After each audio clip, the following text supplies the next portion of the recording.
All right, I think that's working. It didn't give me the notice that it's recording, but. All right. Basically, I only have 2 more slides after this, so we'll do these practice ones real quick. Just to recap. And your foolproof way to do this is to draw all your orbitals and then use the number of pairs to figure out which one's your HOMO, which one's your LUMO. But the faster way to do it is to look at how many orbitals you have. So we have 3 pi bonds here. So that's going to be a total of 6 p orbitals. And 3 pi bonds means that the HOMO is always going to have 2 nodes.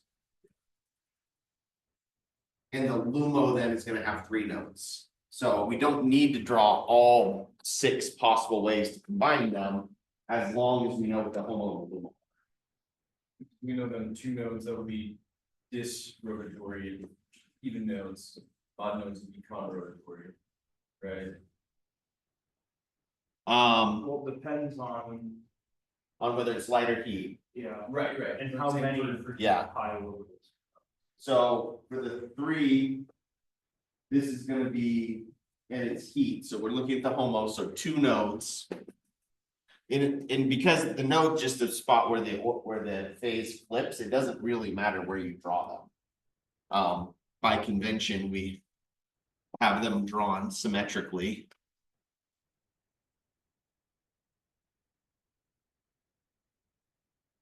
So we're going to be looking at them. The ones on the end have the same phase, or same orientation of their phase. And we're starting with both of the methyl groups pointing outward. So if we're going to make them overlap, we are going to be disrotatory.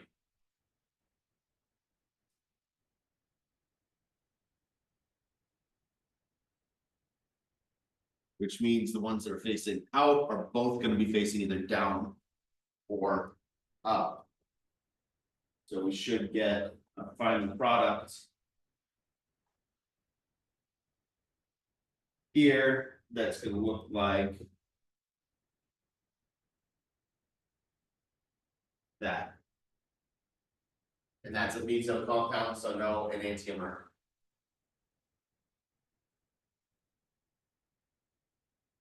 And so the theory behind this is a little bit weird, but the actual implementing it is not actually that bad when you get the hang of it. Draw your orbitals, make them overlap, drag the methyls with it.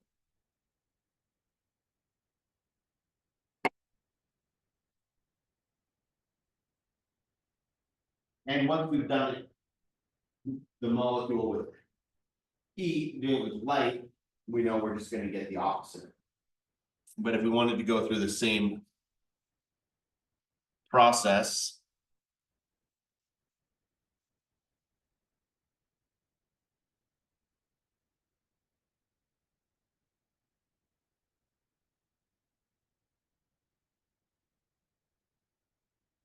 LUMO with 3 pi bonds is going to be 3 nodes.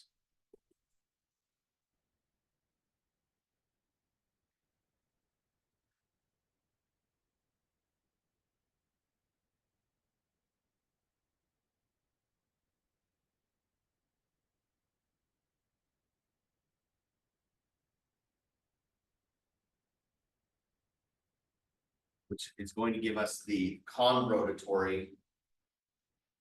And part of the reason that I kind of dislike the terms conrotatory and disrotatory, because that doesn't always correspond to whether you get the cis or the trans. It seems like a place where you can easily mix yourself up. I just like to visually look at it and look and think about it in 3 dimensions. To me, that's easier because disrotatory seems like I should get the trans. And that's not consistent either way. So I just don't like those terms because to me, they're an easy place to trip yourself up when you're going fast.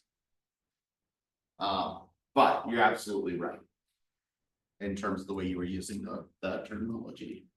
So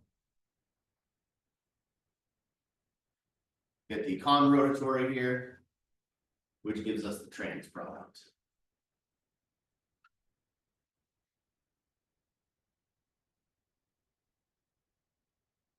The 3D visualization is more powerful because like, like those are both trans on terminal double bonds, which almost trans cis. Now it's like, okay, on this, what's the, versus a picture, like, okay. Right. Let's go see what happens there. This shouldn't let you down. Yeah. If you get to this point and just draw it. It might take you an extra step, but you're not gonna make a mistake that you're kicking yourself for later.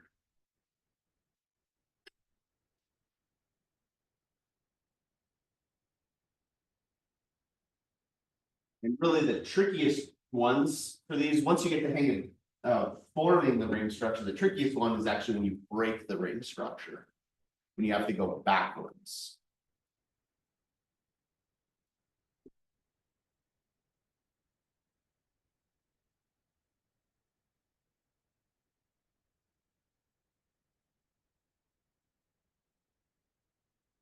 So just drawing the HOMO and the LUMO, if it's 4 pi bonds. Not a whole lot changes. But if we add another pi bond, that means that both our HOMO and our LUMO have an extra node in them.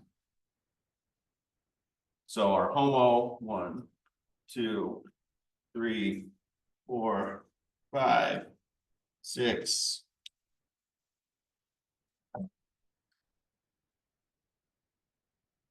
7, 8.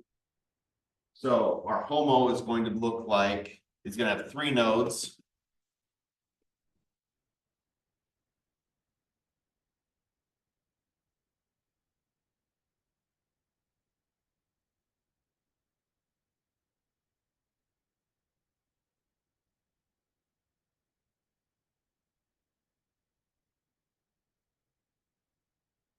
Means it'll be conrotatory, which gives us the trans. And our LUMO.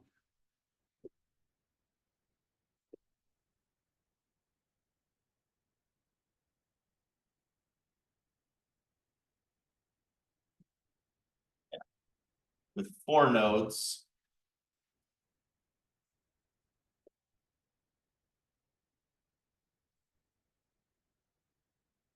Again, it doesn't matter where you draw them, but I'm just trying to draw them the way that the math would normally work out.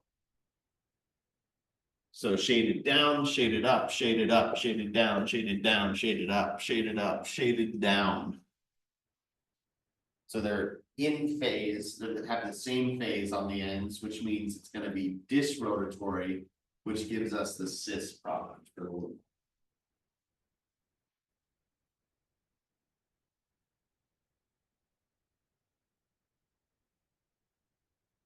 And so now when you're tutoring people taking Gen Chem and they're complaining about orbitals, like, you want something to complain about? I'll give you something to complain about. Let me tell you about Woodward and Hoffman. Yeah, no. I did have it, but I didn't have this knowledge.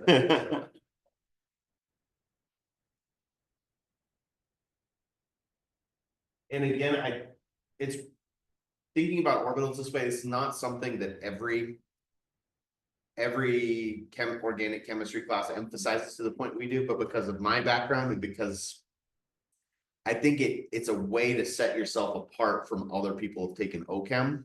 If you can approach it at the orbital level, that puts you in a different class of student. Especially if you're going into like, not many biochemists like to talk about, or they avoid talking about orbitals, but the orbitals are still there. And when you're talking about mechanisms and proteins and enzymes, sometimes the orbitals in pi systems, especially when you're talking about stuff like pigments and dyes and chromatophores in the optical nerve and the retina and stuff like that, that's 100% based around orbitals. That's why they absorb certain frequencies and things like that, and photosynthesis for that matter. The reason that all works with the wavelengths it does is all tied to the orbitals.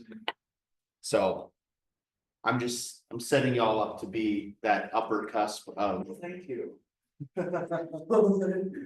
You don't have to thank me yet. Because you still have to take the final, but I think that you'll appreciate it long term, what I'm saying. It's also satisfying to have like a tangible application for orbital theory.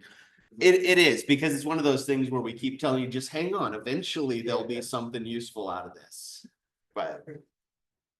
All right, last topic here. The last class of these pericyclic reactions are these sigmatropic rearrangements. And then the notable aspect of these is that there's no change in the number of bonds or even the type of bonds. It's like deals on our cyclo additions, we lost 2 pi bonds to make 2 sigmas. Our electrocyclic, we lost 1 pi bond to make 1 sigma bond. Sigmatropic rearrangements still have 3 pairs of electrons changing hands, but there's no net change in the overall number of bonds.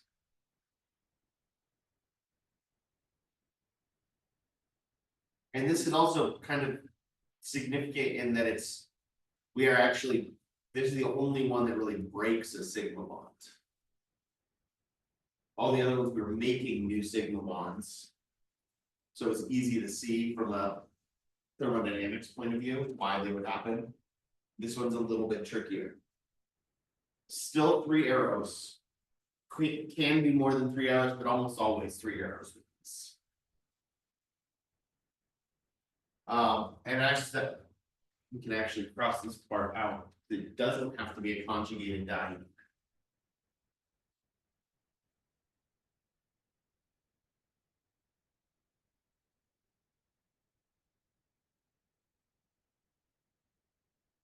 Right, but if you have 2 pi bonds to work with, you can wind up with them rearranging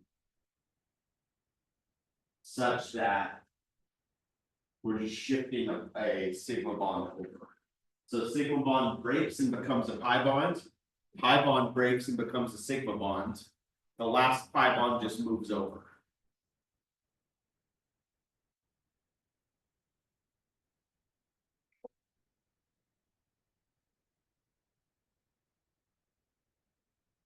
All right, and this is one that has 2 specific reactions in particular have been studied, and they're both really similar. They're both sigmatropic rearrangements. The coat rearrangement is the classic version. It's one that looks just like what we just had, and the reason that it gets studied is if there's no net, if we don't have this extra methyl group here, if we just have that'd be 1,1,5 hexadiene. If we react this in the sigmatropic rearrangement like we had on the previous page, those move over, those move over, those move over, we get the exact same molecule back.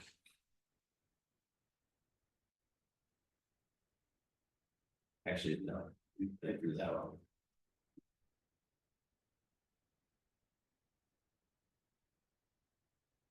So in this case, there's no tangible benefit. We can observe this happening if we do something clever like if we start from a molecule that has carbon 13 placed at carbon 1 and carbon 6. If we heat it, we can actually see that once we get a chance to reach equilibrium, half the molecules no longer have carbon 13 at carbons 1 and 6. They have the carbon 13 at carbons 3 and 4. So we can actually see, even though we're making the same molecule, we can see that actually the actual nuclei are switched around. So we know that these bonds are forming and breaking like that. Or we actually see a noticeable difference is if when we do this rearrangement, we get something that is more substituted as a result. Because remember all the way back to Zaitsev, the more substituted alkene is favored. When we first learned elimination reactions, right? We preferentially would form the Zaitsev product because more substituted alkenes are more stable. And so if we can take, if we have these two pi bonds. And a long enough chain such that we can do this rearrangement. We'll actually preferentially see it rearranged to make them more substituted alkene. Here, each of the alkenes only has one substitution. Versus one substitution and two substitutions. And the more substituted we can make our product, the more heavily favored we're going to be at equilibrium.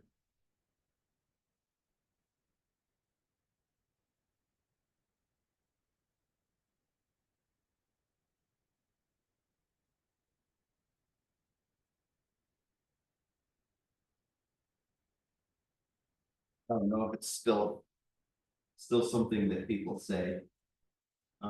But you could say that the more substituted your product is, it's gonna coat harder. Yeah.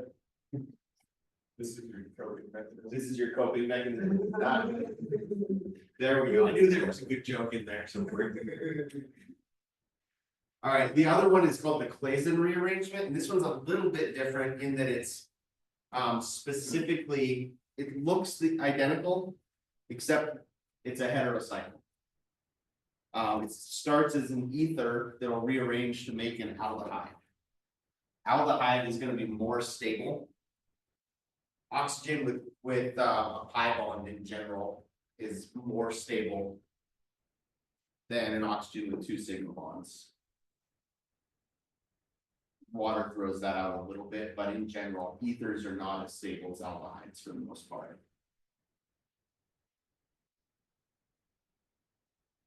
So the Claisen rearrangement is less about making the more substituted pi bonds, more about giving the oxygen more electron density.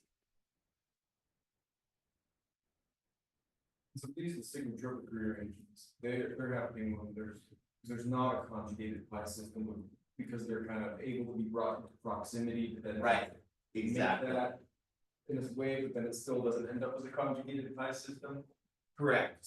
So they're sort of their own thing. Yeah. And I think for the most part, the way, and this is literally the last slide of material. So I'm going to switch over to looking at the practice test, but basically I'm going to have you classify. Here's a couple pericyclic reactions.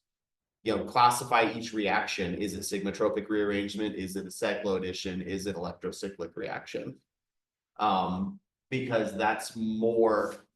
One, the difference in products is not that big here. So it's less about producing the product and more recognizing.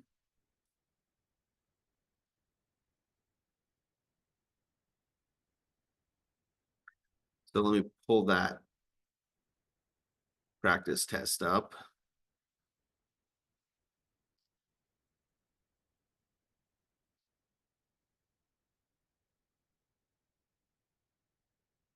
Right, so the way that this is going to work, you're going to have some nomenclature, both directions, like we've seen before. I'll try and add up the points properly this time so that the points, I don't know how many of you actually go through and add up the points. But I will try to make sure that they actually add up to 100 this time. I trust you. I don't think it's Bruce. These are the ones that throw me off when I do something dumb, like this one's worth 4 points and this one's worth 6 points, and then I go back and grade it and I grade it out of 5. So yeah, so classify your alcohols, just the same way as we did the carbons before. And so this is effectively multiple choice. And then the other aspect of it is rank them from most acidic to least. So your phenolic is going to be most acidic. Allylic is more acidic than primary, secondary, tertiary. And then going from there, which is going to be more acidic, methyl or secondary? I argued that the methanol would be more acidic, just very slightly, just because of the steric hindrance from. So you're correct, very slightly. But it's more to do with electron density. Remember, all these other groups, not only are they steric hindrance, they're also a source of electrons. And that can give this oxygen more electron density, because oxygen is the most electronegative thing here, right? So there's a bigger pool of electrons for the oxygen to pull towards itself, which is gonna make the hydrogen stick to it better. This one doesn't have all those other carbons, so the oxygen has less electron density, which means it can't hold on to the hydrogens tighter. Right, so methyl is more acidic than primary, more acidic than secondary, more acidic than tertiary. But all of those are really close to the same. The most important thing is recognizing the phenolic and the allylic. Because phenolic is by far more electronegative. Or sorry, it's more acidic. And then allylic, which is by far more acidic than any of the other alcohols. If you want to cross from the alcohol group. Right here. So that would make this an allylic alcohol, because it's an alcohol on the allylic carbon. And exactly, and so it's very similar to this, except we have more resonance structures even. And the resonance doesn't look like it's gonna affect things very much until we deprotonate it. Remember when we're evaluating how acidic something is? Deprotonate it and look at stability of the conjugate base.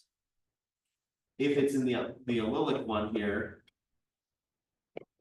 having a negative charge there means we have a resonance structure that looks like this.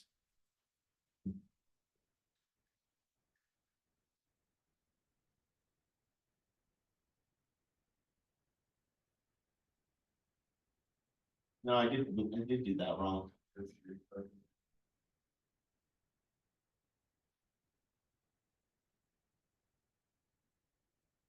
We can't do that because that one has hydrogen on it. Yeah.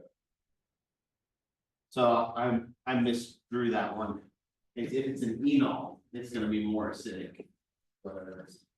It's still gonna be more acidic than these other ones, because even though without being able to draw that resonance structure, that's still electron withdrawal. That still pulls electron density away from the oxygen. But it's not as much due to resonance the way that I thought initially. If it's an enol, it 100% will, because you get that really obvious resonance structure. Here it's less obvious because there's a hydrogen there, so we can't resonate towards this carbon.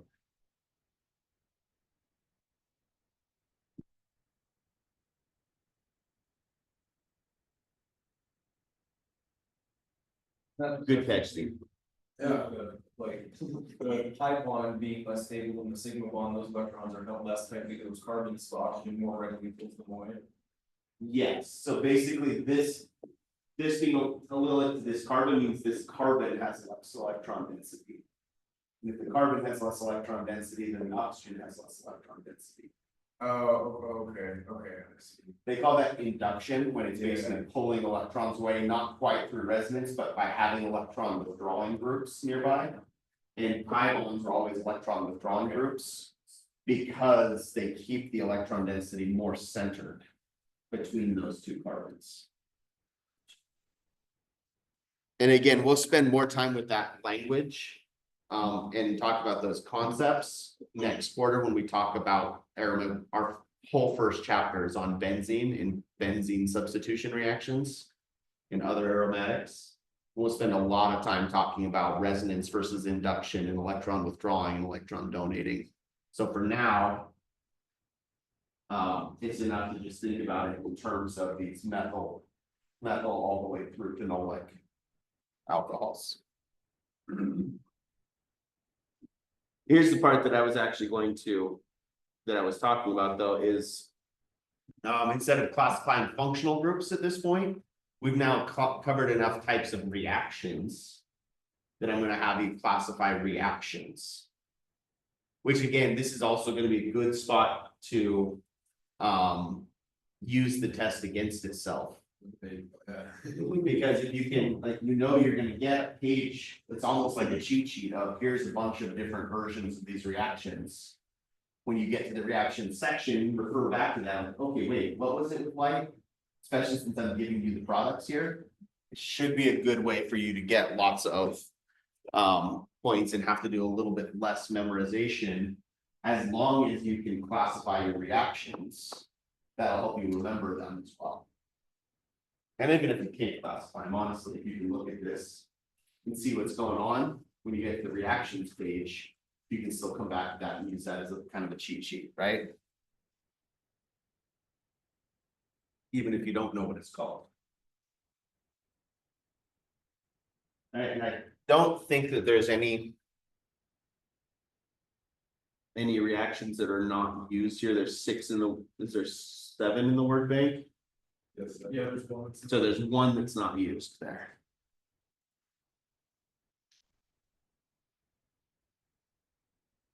So that's a reduction.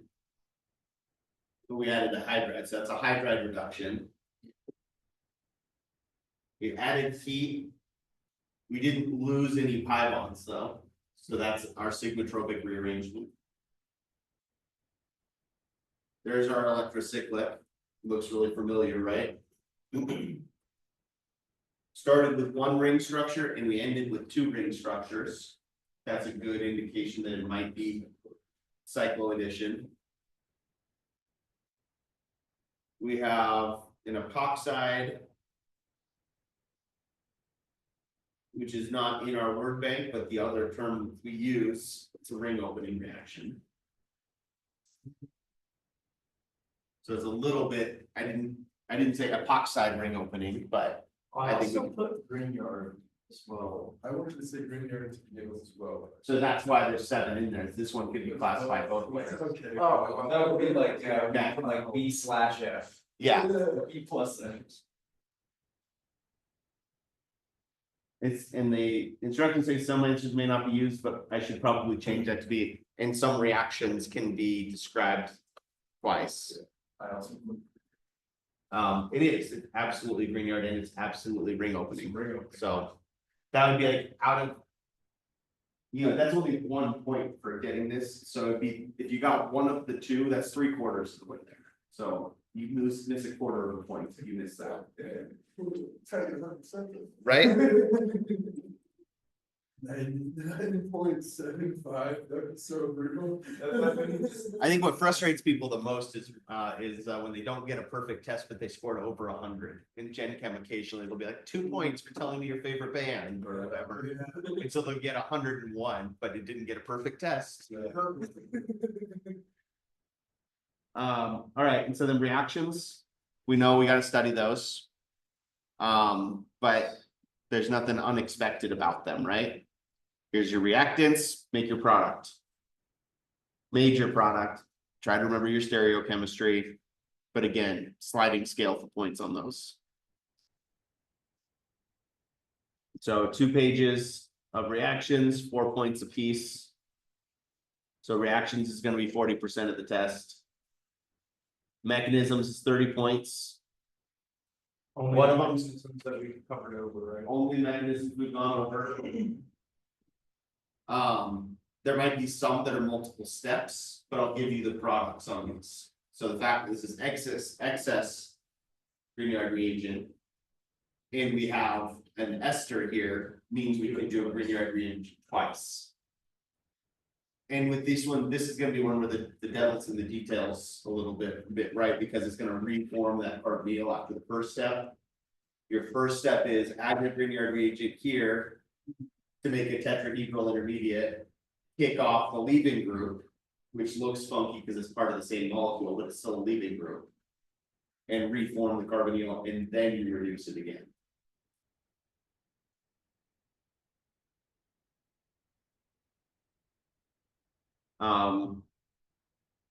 Same here.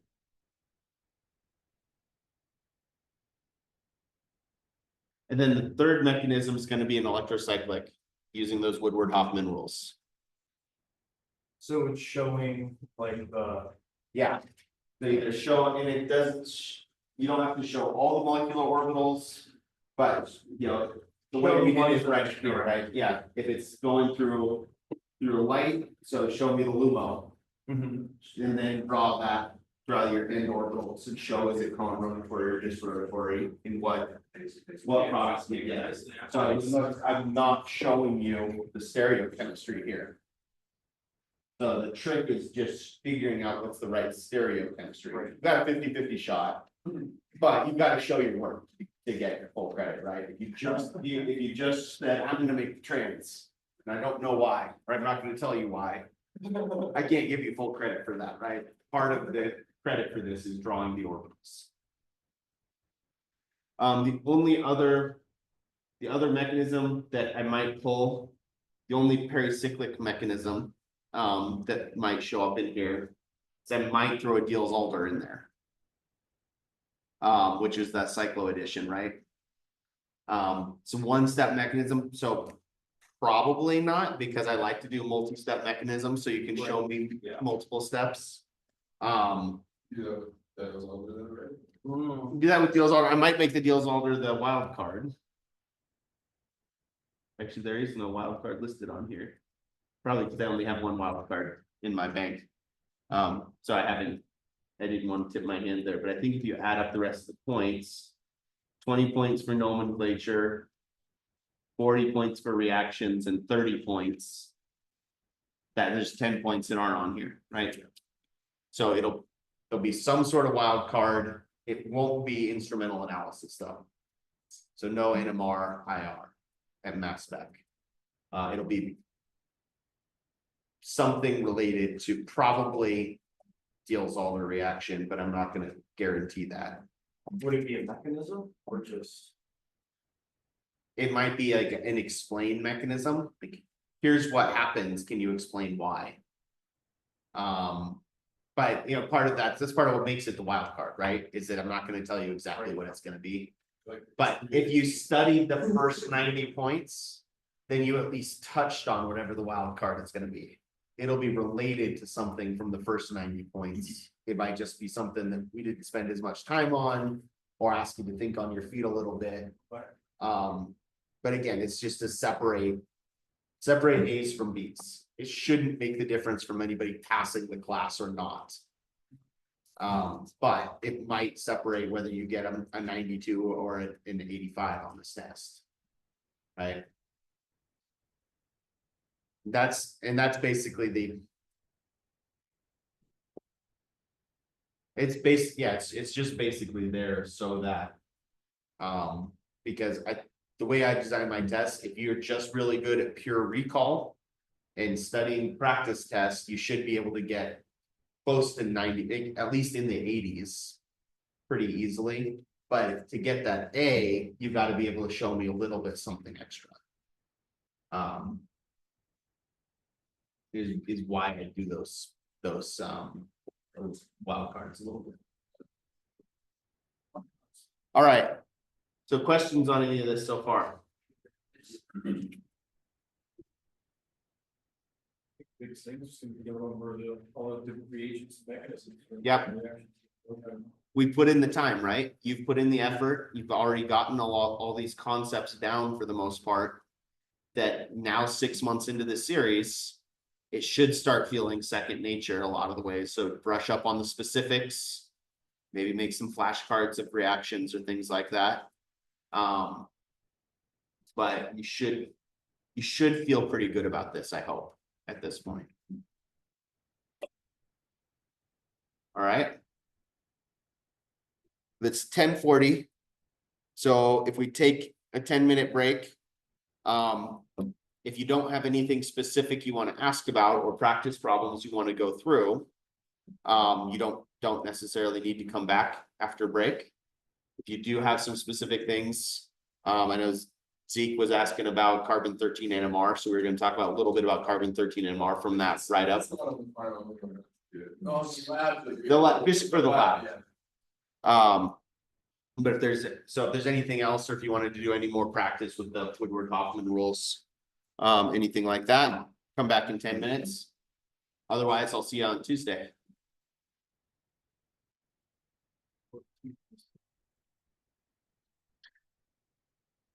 And I am going to stop the recording because